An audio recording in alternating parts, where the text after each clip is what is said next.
Welcome to a new fairy tale remix. Today I would like to read to you Snow White and Rose Red.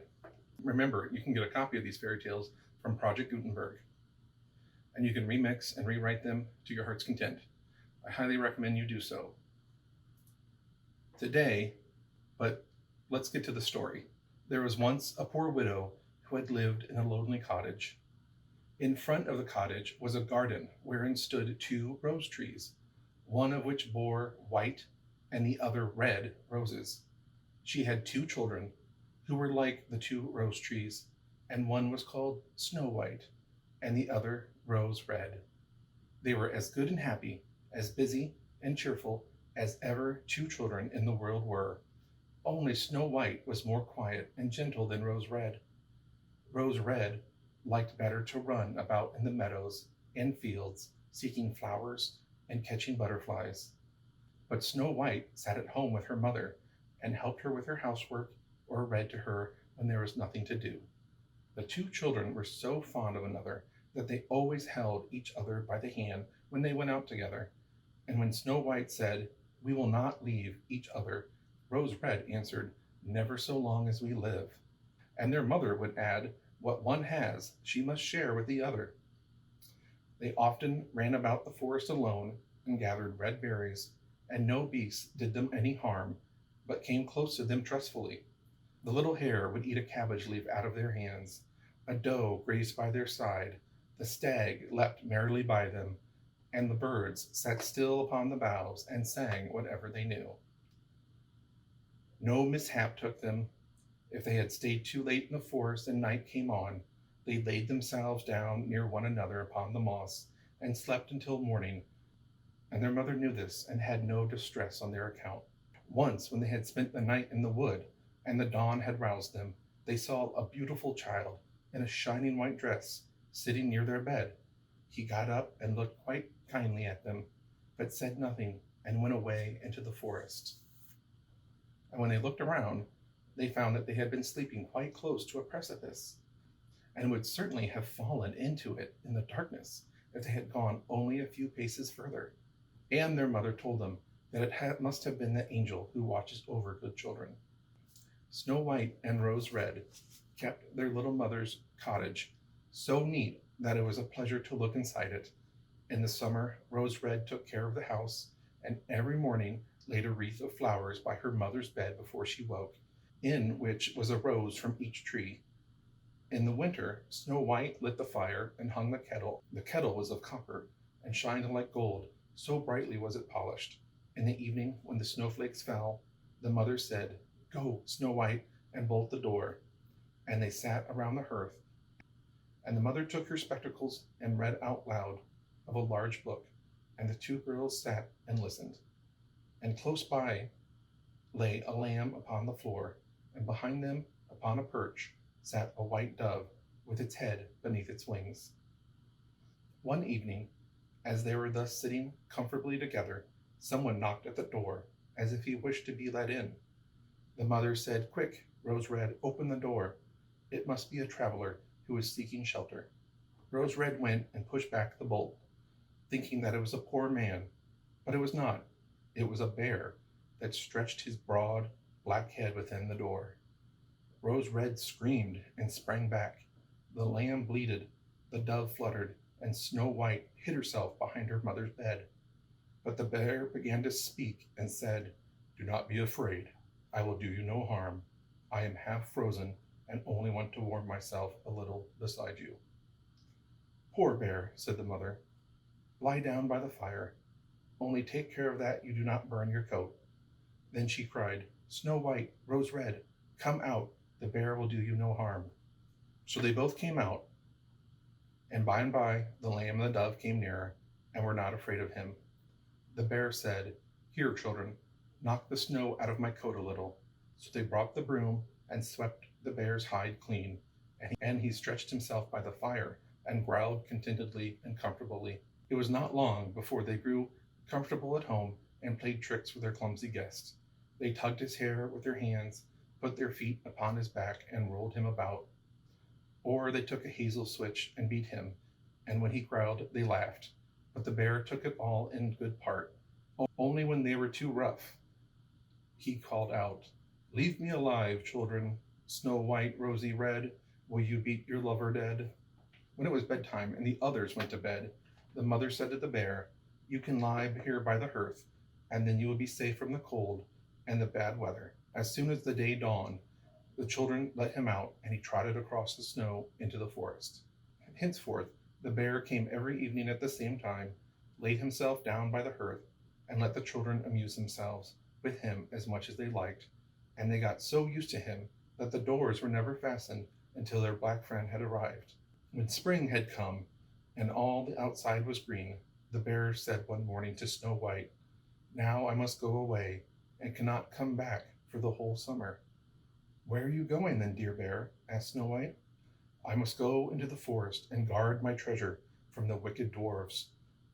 In the winter, when the earth is frozen hard, they are obliged to stay below and cannot work their way through. But now, when the sun has thawed and warmed the earth, they break through it and come out to pry and steal.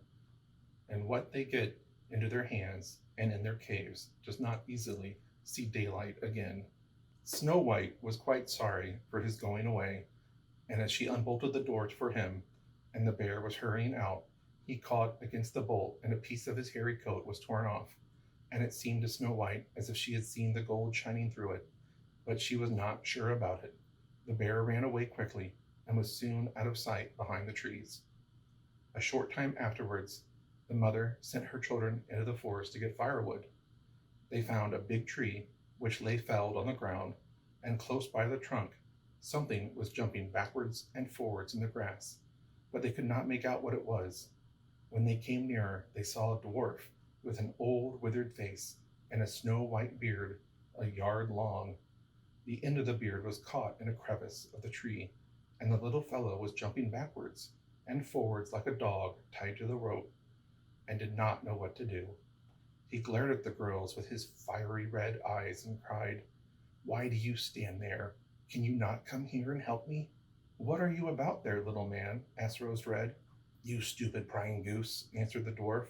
"I was going to split the tree to get a little wood for cooking, the little bit of food that one of us wants gets burnt up directly with thick logs. We do not swallow so much as you coarse, greedy folk.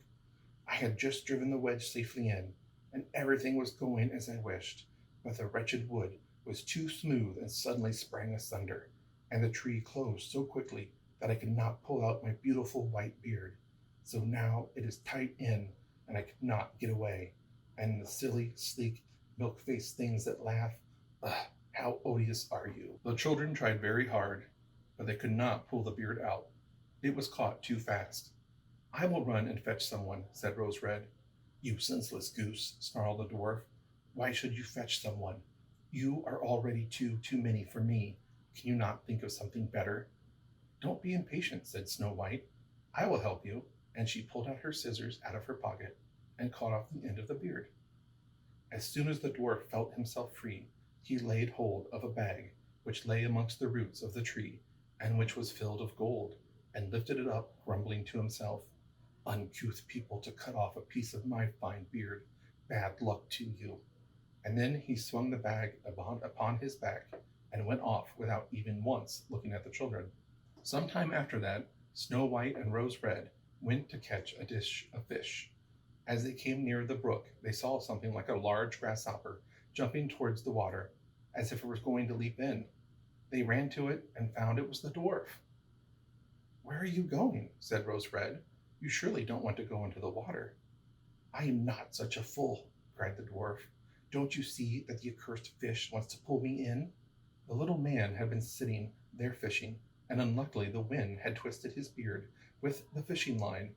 Just then a big fish bit, and the feeble creature had not the strength to pull out. The fish kept the upper hand and pulled the dwarf towards him. He held on to the reeds and the rushes, but it was of little good.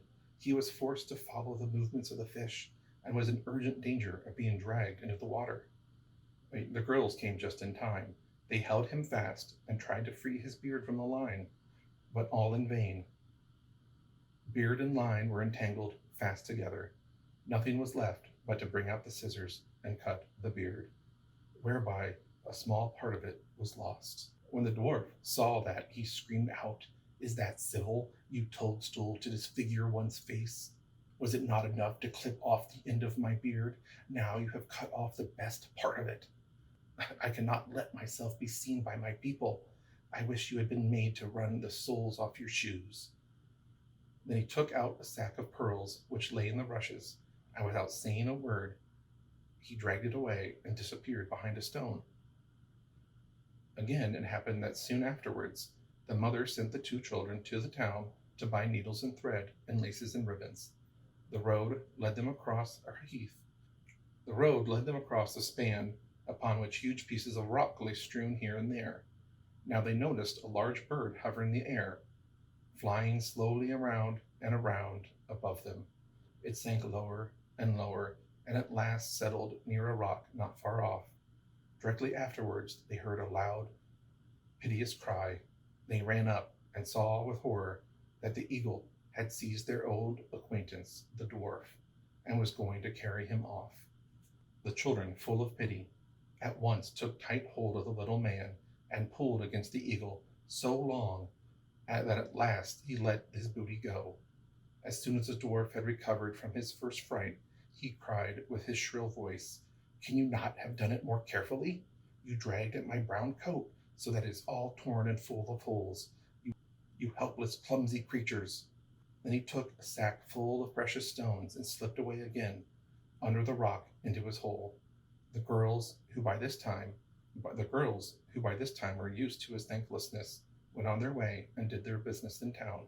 As they crossed the span again on their way home, they surprised the dwarf, who had emptied out his bag of precious stones in a clean spot, and had not thought anyone would come there so late. The evening sun shone upon the brilliant stones. They glittered and sparkled with all colors so beautifully that the children stood still and looked at them.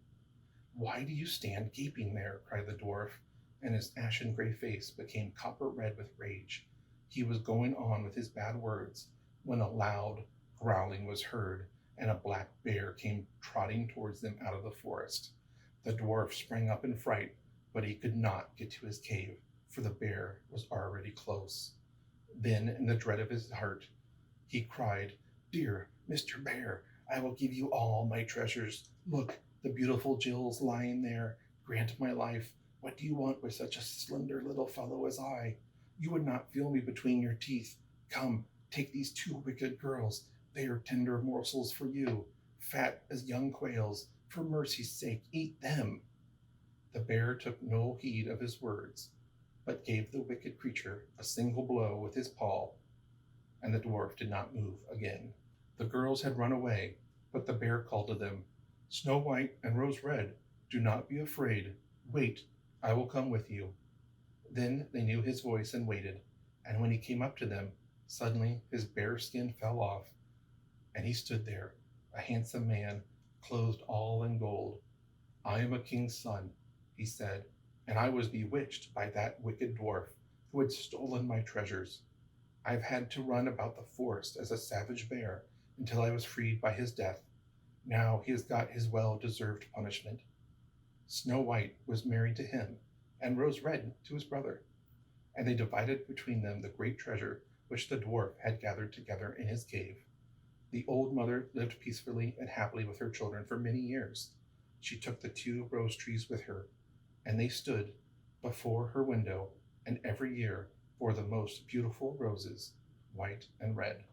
This time, I do not have a remix of this fairy tale because I am going to recommend an awesome book. It is called Tender Morsels by Margot Lanigan. It is this wonderful fantasy novel based upon the story of Snow White and Rose Red. Ms. Lanigan has taken so many details of this fairy tale and combined it and weaved it into this great dramatic narrative that is rich and illustrative, and it just captured my imagination. Everything from the dwarf to the bears to the cottage in the wood, the treasure, all these little things are expanded upon and given a twist. And this book to me is the perfect example of a remix of these fairy tales. I would recommend this book, Tender Morsels by Margot Lanigan, to high schoolers who are interested in fantasy, fairy tales, or just incredibly great writing. I hope you are enjoying remixing your own fairy tales, and remember to share them by tagging Bendorf Public Library on your social media. Thank you.